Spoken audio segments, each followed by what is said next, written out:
Nous allons parler de l'affaire Epstein, affaire qui a créé un énorme scandale ce week-end aux États-Unis quand on a appris que ce milliardaire qui avait déjà fait une tentative de suicide en prison il y a quelques jours s'était bel et bien suicidé dans sa prison. Immédiatement, ce milliardaire qui est poursuivi pour des affaires de pédocriminalité, immédiatement aux États-Unis, l'affaire est partie sur les réseaux sociaux sur fond de rumeurs ou d'informations plus ou moins vérifiées pour mettre en cause la thèse du suicide.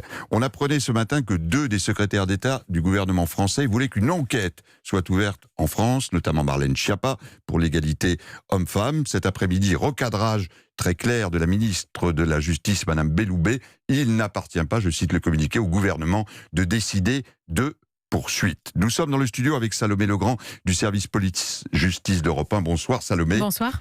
On évoque de possibles ramifications de ce scandale d'exploitation de mineurs sexuels au niveau mondial, de possibles ramifications en France de cette affaire.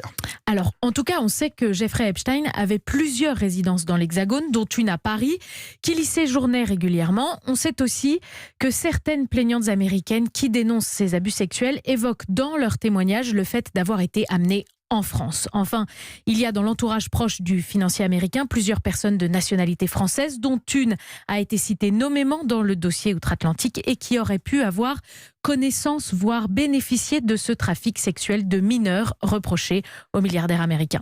Alors, concrètement, qu'est-ce qu'on a comme élément pour la justice dans cette affaire ? Pour l'instant, peu de choses, mais Oméra Sellier, présidente de l'association Innocence en danger, affirme être en possession de 2 témoignages importants.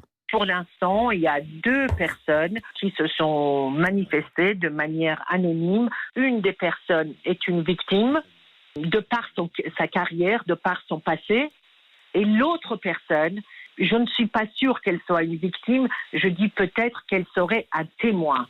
Des personnes qui, dit-elle, ne sont pas encore manifestées auprès de la justice française. De son côté, le parquet de Paris explique que les éléments qui lui ont été transmis sont en cours d'analyse et de recoupement, sans préciser de quels éléments il s'agit. Autre difficulté, celle de la qualification d'une éventuelle enquête en France, puisque le suspect principal est mort, ce qui éteint les poursuites, sauf si la justice a connaissance de tierces personnes qui auraient donc contribué à ce trafic ou en auraient eu tout simplement connaissance et que l'on pourrait poursuivre par exemple pour non-dénonciation. En Amérique, évidemment, le procès n'aura pas lieu puisque la victime n'est plus là, mais les poursuites et l'enquête continuent. Merci Salomé Legrand du service police-justice d'Europe 1.